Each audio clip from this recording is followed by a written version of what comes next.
बिस्मिल्लाहिर्रहमानिर्रहीम।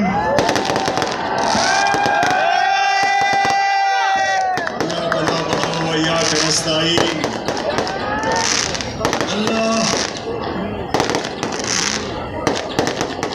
तेरी इबादत करते हैं अल्लाह और तेरे से मदद मांगते हैं।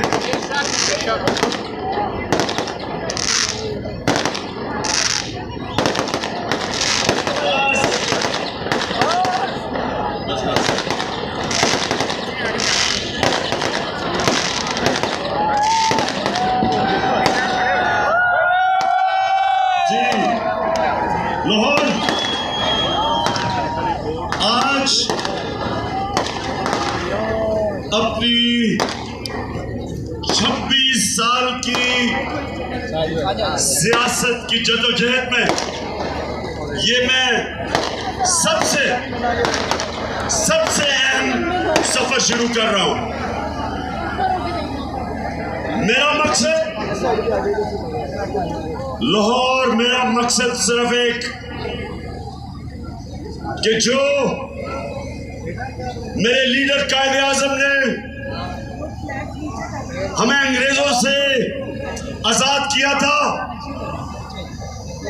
वक्त आ गया मेरे पाकिस्तानियों कि हम इस मुल्क की हकीकी आजादी का सफर शुरू करें। मैं आज अपने सारे पाकिस्तानियों को पैगाम दे रहा हूं, ये जो मेरी मार्च है, ये कोई सियासत के लिए नहीं, ये कोई इलेक्शन के लिए या कोई जाती मफादात उनके लिए नहीं।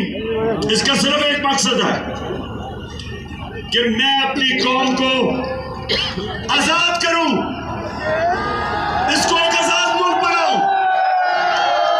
इस मुल्क के फैसले मुल्क से बाहर ना हो, ना लंदन ना वॉशिंगटन।